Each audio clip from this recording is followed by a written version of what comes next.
How can you use that continuing? Well, I think Coach said it best. We've had Coach Meyer and Coach Mick said it today in a meeting. I think we've had three of the most incredible moments for recruiting here in the last, I don't know, couple months, from pro day and the actual combine to 100 and some thousand at a spring game to 16 possible guys being drafted in the NFL here.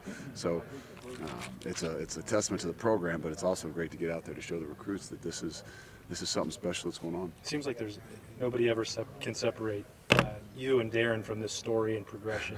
I mean, will there be any extra sense of pride for you whenever his name is called at that point next week? I mean, there's a great sense of pride in everything that he's done, just like a lot of the guys. I mean, obviously it's a greater story because, right now that means the end and what it'll be, and such a public thing to be, hopefully to be a first-round draft pick, and I mean, he's still got so much more to give, but that's what you love about the game. Not that he's going to be a first-round draft pick, but just the story, the bonds you build, the things you do for 18 to 22-year-olds, the impact that you hope to have on their lives, and not just in the football field, but off the football field.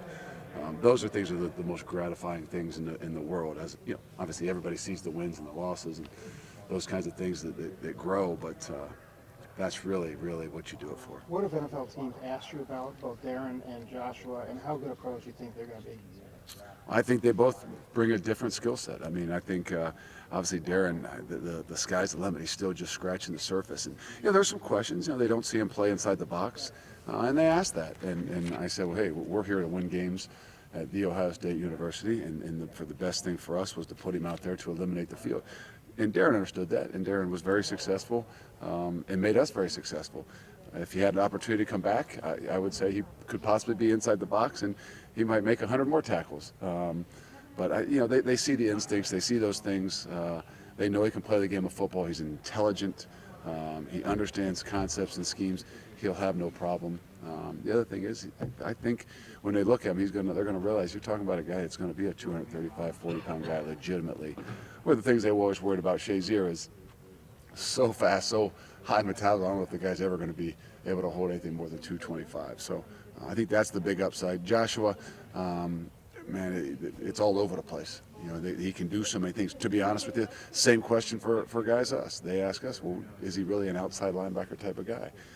He said, yeah, probably, but for us at The Ohio State University, to win games, to be the best for us, he played well linebacker. But he understands the game of football. He can project at a lot of different things. He has an incredible skill set. He's going to be very valuable to guys, especially coming from a program and the belief in a big system. He said he had to work on lateral quickness, that agility, that smoothness. Has he done that? Is that a concern of yours? There's no concerns with Joshua. Intelligent people find a way to be successful. If there's a more intelligent guy out there, I'd be curious to see him. And that's what the most important thing. Intelligent people find a way. So if he is a little bit lacking in lateral movement, guess what? He'll work on it. He'll take better angles. But that's what he does best.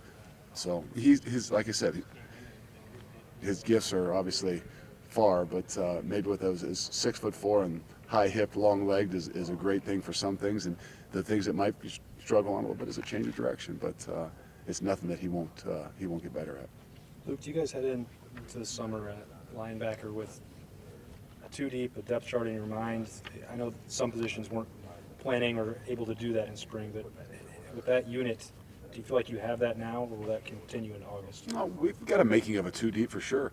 The thing about us, we missed a few guys in spring ball, so guys with injuries and things like that. But you have an idea. It's not set in stone because you want to create that competition and the things that we do best. I mean, if you ask why we've had so much success at linebacker, I'd like to tell you it's because of coaching, but the reality is it's because of competition and the ability to put those guys in those situations and still leave that, leave them there, grabbing for more and more and more. We know we're going to have about 6-7 deep. In what way can we kind of mix those guys around and always find a way to get the best three guys on the field is what we continue to push and fight for. Did somebody surprise you more than you thought this spring? Again, I think Chris Worley is probably the first guy that I'd say that jumped out at you as much as anything. And he's going to be a great leader for us. I mean, he's a guy that's had to battle through. The guys that are handed things and things happen real fast for aren't always the greatest example to a lot of other people. and where Chris has done and what he has done and his battles, playing behind Darren Lee and, battling with him 2 years ago and then trying to find another role and possibility of last year. And he's done nothing but continue to work.